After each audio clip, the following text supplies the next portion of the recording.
तो आपके group D के जो फॉर्म की जो डेट है 1 मार्च लिख दी गई, लेकिन मैक्सिमम 99% जो बच्चे हैं ऑलरेडी फॉर्म डाल चुके हैं। मैं ऐसा इसलिए कह रहा हूँ चूँकि 22 तारीख तक ही डेट था और उस तारीख तक लगभग बच्चे फॉर्म डाल चुके थे।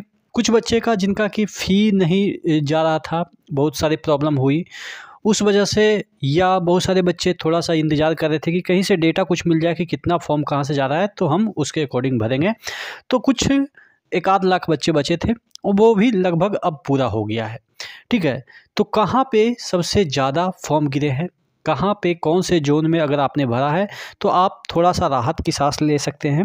तमाम चीज़ों पे डिस्कस करेंगे। चैनल पे नए हैं तो सब्सक्राइब करें। दोस्तों, ओलिव बोर्ड पे all India RRB group D का लाइव टेस्ट फ्री चल रहा है। आपको 8 लैंग्वेज में ये लाइव टेस्ट मिल जाएंगे।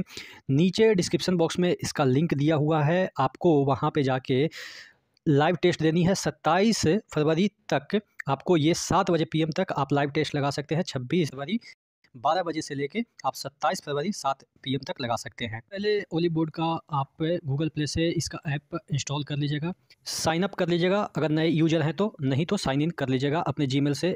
इस तरह के इंटरफेस आपको देखने को मिलेगा और यहाँ पे जाइएगा तो ग्रुप डी लाइव टेस्ट करके एक ऑप्शन आपको शो कर रहा होगा। ठीक है, इसी में आपको एनरोल होना है कि लाइव जो टेस्ट है वो 26 तारीख को 12 बजे से ये लाइव हो जाएगा। तो नीचे देखिएगा तो कुछ आपको मॉक टेस्ट मिल जाएगा, जिसमें कि एक मॉक टेस्ट आपको फ्री है, इसको आप लगा सकते हैं। जैसे अगर मॉक टेस्ट की हम बात करें तो टोटल आपको यहाँ पे 15 और भी जो मॉक टेस्ट है वो मिल जाते हैं। पहले जो आपका फ्री वाला है ब्लू से आप देख सकते हैं, उसको आप लगाइएगा तो डिफरेंट फीचर्स आपको इसमें देखने को मिलेगा। जैसे स्टार्ट टेस्ट अभी करते हैं तो यहाँ पे आपको इस तरीके से इंटरफेस खुलेगा। इसको आप अपने कन्वीनियंस के अनुसार इंग्लिश, हिंदी किसी भी लैंग्वेज में दे सकते हैं। 8+ लैंग्वेज तो है ही है।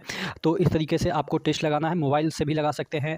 यहाँ पे आप सेव और नेक्स्ट कीजिएगा, जो भी क्वेश्चन लगाइएगा। एक सैंपल के तौर पे मैं बता रहा हूँ, इस तरीके से आगे बढ़ते जाएगा, आप सेव और नेक्स्ट करते जाइएगा। फिर सबमिट का आप देख सकते हैं ग्रीन में है, उसको सबमिट कीजिएगा तो ये सबमिट हो जाएगा। मैंने एक ही अटेम्प्ट किया है, 99 अनअटेम्प्ट रहा है। ठीक है, एक सैंपल के तौर पर मैं आपको दिखा रहा हूँ कि कैसे वर्क करता है। और उसके बाद आपको अटेम्प्टेड क्वेश्चन किस तरह के रैंक हैं, कितने रॉन्ग है, करेक्ट है, उसके बाद परसेंटाइल कितने हैं, तमाम जितने भी चीज़ें हैं वो आपको यहाँ पे देखने को मिल जाती है। नीचे जाइएगा तो देखिएगा जनरल साइंस में कितने करेक्ट क्वेश्चन हैं, कितने स्कोर हुए, कितने रैंक इसमें आ रहे हैं। जनरल इंटेलिजेंस में इसी तरीके से सभी सेक्शन में आपको रैंक मिलेगा।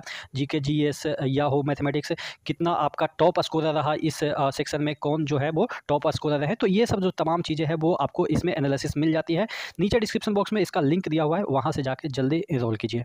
अगर हम बात करें कि कितना फॉर्म गिरे होंगे कौन से जोन में, इसको प्रेडिक्ट करना काफ़ी मुश्किल है, या आप कह सकते हैं कि जो चीज़ें हैं वो बाहर निकल के नहीं आ रही है। कुछ ही दिन बचे हैं, 7 से 8 दिन बचे हैं आपके आरटीआई के डेटा आने में। 1 सप्ताह में आपको आरटीआई का डेटा भी पता चल जाएगा। अब चूँकि आरटीआई का डेटा अभी तक तो नहीं आएगा, चूँकि अभी तो फॉर्म ही अप्लाई हो रहे हैं, तो उससे पहले तो नहीं आ सकता है। लेकिन हाँ, एक अप्रोक्सीमेशन हम लगा सकते हैं। जिस तरीके से बताया जा रहा है, पिछली बार तकरीबन 1.25 करोड़ फॉर्म डाले गए थे, इस बार उतने फॉर्म नहीं जाएंगे। मैं ऐसा इसलिए कह रहा हूँ क्योंकि पिछली बार जो भीड़ थी वो ज़्यादा थी और इस बार थोड़ा सा कम देखने को मिल रही है। ठीक है, तो इस बार चूँकि पिछली बार क्या था ना कि बहुत दिनों के बाद वैकेंसी आई, हालांकि इस बार भी बहुत दिनों के बाद वैकेंसी आई, लेकिन इससे पहले बहुत सारी वैकेंसी रेलवे के ऑलरेडी चल रहे हैं। ठीक है, तो इस वजह से भी थोड़ा सा कम फॉर्म डाले जाएंगे। कम का मतलब ये नहीं कि अचानक आपका 50-50 लाख कम जाएगा। अप्रॉक्स 1 करोड़ 10 लाख, या आप कह सकते हैं 1 करोड़ के आसपास आपके फॉर्म जाएंगे। ठीक है, इतना एक अप्रोक्सीमेशन है। फिर मैं बता रहा हूँ डिस्क्लेमर के लिए, मैं जो भी चीज़ें बता रहा हूँ अपने एक्सपीरियंस के आधार पे, जो 7 साल मैं रेलवे के लिए दिया हूँ, तकरीबन 4000 वीडियो बनाए हैं सिर्फ और सिर्फ रेलवे पे। तो उसी का करते करते करते करते तो बलराज भी जो है वो पत्थर से समझ गया था कि कुछ भी किया जा सकता है। ठीक है, तो वही हम करें कि इतना 4000 वीडियो बनाने के बाद कुछ तो थोड़ा बहुत आइडिया आ ही जाता है दिमाग में कि ऐसा डेटा आ रहा है तो इतना ही होगा। तो उसी तरीके से मैं अप्रोक्सीमेशन डेटा की ओर बात कर रहा हूँ कि कितना आपके कौन से जोन में आए होंगे। चलिए, सबसे पहले हम बात कर लेते हैं कि सबसे ज़्यादा जो वैकेंसी रखता है जोन, उसी में ज़्यादा फॉर्म गिरते हैं, ये आपको भी पता है। बात तो इतना क्लियर है। और जो कम वैकेंसी रखते हैं उसमें कम फॉर्म गिरते हैं। लेकिन एक फैक्टर और इसमें आता है, वो एक फैक्टर क्या है कि कहाँ पे कट ऑफ कम जाते हैं, वो सबसे बड़ा फैक्टर होता है बच्चे का भागने का। मैं अपना एक स्टोरी बताता हूँ। मैं जब 2018 का फॉर्म भरा था ग्रुप डी का, तो दिमाग में ये था, फॉर्म मैंने नहीं देखा था कि कितना, हाँ फॉर्म थोड़ा बहुत आइडिया आ जाता है कि इतना है तो ठीक ठाक है, लेकिन फॉर्म से पहले मेरा परसेप्शन क्या था, फॉर्म कितना भी रहे हम भरेंगे जहाँ पे कट ऑफ कम जाती है। सब कट ऑफ से ही आपकी जॉब मिलती है। फॉर्म कितने आए हैं, वहाँ पे वैकेंसी कितने हैं, उससे तो आपकी जॉब मिलती नहीं है, कट ऑफ से आपकी जॉब मिलती है। कट ऑफ के अंतर्गत आते हैं तो आपकी जॉब मिलेगी। तो मैंने गुवाहाटी डाला था और मेरे जैसे परसेप्शन और लोगों ने पाल दिया, सभी ने लगभग गुवाहाटी डाल दिया। और ऐसा आलम रहा कि पटना से ज़्यादा कट ऑफ चला गया गुवाहाटी का। मैं आप देख लीजिएगा, अभी तो सब पब्लिक डोमेन में आपको दिख रहा होगा, पटना से ज़्यादा कट ऑफ गया था गुवाहाटी का। और मैं अगर पटना भर देता तो पटना में जॉब कर रहा होता। ठीक है, तो ये मेरा परसेप्शन था और मैं मानता हूँ कि जिस परसेप्शन से मैं गुजर रहा हूँ या मैं गुजरा था, उसी परसेप्शन से आप लोग भी गुजर रहे होंगे। तो आपके माइंड के अकॉर्डिंग मैं बातें कर रहा हूँ कि कहाँ पे इस बार फॉर्म ज़्यादा गिर रहे हैं। तो टॉप 5 जोन की हम बात कर लेते हैं, जो कि एक डेंजरस नहीं कर रहे हैं कि यहाँ पे आपका कट ऑफ ज़्यादा जाएगा, ज़्यादा फॉर्म गिरे हैं। जैसे आपका यहाँ पे मैं बात कर लेता हूँ चंडीगढ़। ठीक है, चंडीगढ़ या न्यू दिल्ली जिसे कह सकते हैं। टोटल यहाँ पे वैकेंसी है 4785।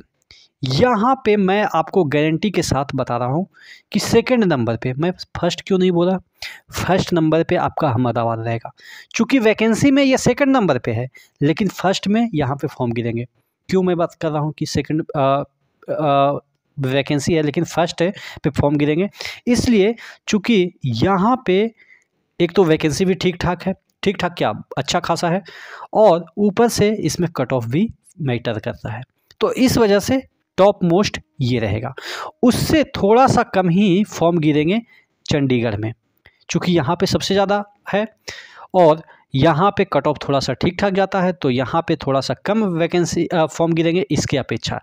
तो अब कितना अप्रॉक्सीमेट गिर सकते हैं, ये भी एक विषय है सोचने वाली कि कितना अप्रॉक्सीमेट आपके यहाँ पे जो है वो फॉर्म गिरेंगे। तो मैं आपको बता रहा हूँ, यहाँ पे तकरीबन चंडीगढ़ में 11 से 12 लाख, 11 से 12 लाख, और यहाँ पे आपको 13 लाख के अप्रॉक्स देखने को मिल सकता है।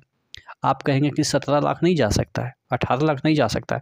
अगर भाई 18 लाख और 18 लाख इसको दे दोगे तो अप्रॉक्स 20 दूनी 40, यानी कि 35, या आप कह सकते हो 40 लाख यहीं पे वैकेंसी फॉर्म डाले गए। तो बाकी में क्या छीलेंगे, ओल छीलेंगे लोग? नहीं ना, तो बाकी में भी बढ़ेंगे। एक अप्रॉक्स 1 करोड़ को डिवाइड कीजिएगा तो इसी तरह के रेशियो बनेंगे। ठीक है, तो यहाँ पे मैंने बता दिया इन दोनों में। उसके बाद चेन्नई और मुंबई, ये भी अच्छी खासी वैकेंसी रखती है और यहाँ पे भी तकरीबन 10 लाख के अप्रॉक्स, किसी में 9 तो किसी में 10, इसी के अप्रॉक्स चेन्नई और मुंबई में जाएगा। तो ये आपका हुआ। और उसके बाद ज़्यादा कहाँ पे जाएगा, तो यहाँ पे आपको सिकंदराबाद देखने को मिल सकता है। ये आपके जो 5 जोन है ना, वो आपके यहाँ पे 3 जोन हो गया, उसके बाद सिकंदराबाद, और एक जोन और मैं आपको बता देता हूँ कि जहाँ पे अच्छी खासी आपको जो है वो जाएगी फॉर्म, ये आपका प्रयागराज। ठीक है, प्रयागराज में 7 से 8 जाने की उम्मीद है। तो ये था आपके टॉप मोस्ट जोन।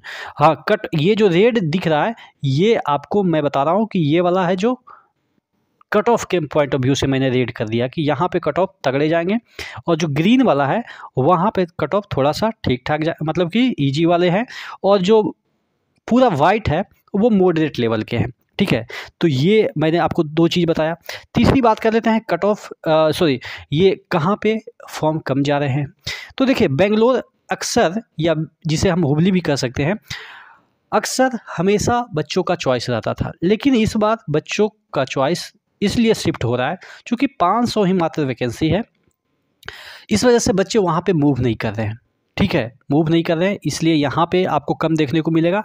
उसके बाद रांची वाला जो क्षेत्र है और पटना वाला, यहाँ पे भी अच्छी खासी वैकेंसी 1000 के अप्रॉक्स है, लेकिन यहाँ पे इसलिए नहीं बच्चे मूव कर रहे हैं क्योंकि यहाँ पे कट ऑफ थोड़ा सा तगड़ा जाता है, तो बच्चे यहाँ पे कम मूव कर रहे हैं। यहाँ पे जॉब वाले जो बच्चे हैं, जो कहीं साउथ में जॉब कर रहे हैं या कहीं वेस्ट में जॉब कर रहे हैं या जम्मू कश्मीर में कहीं जॉब कर रहे हैं, वो बच्चे यहाँ पे मूव कर रहे हैं, तो उनकी संख्या काफ़ी कम होगी। ठीक है। और जो बच्चे अभी तक कोई भी एग्ज़ाम में सिलेक्शन नहीं ले पाए हैं, या जो बच्चे ओवर टैलेंटेड हैं, उनको लगता है कि हमको करनी है तो अपने ही घर में करनी है, नहीं तो नहीं करनी है, तो वो बच्चे यहाँ पे बैठे हुए हैं।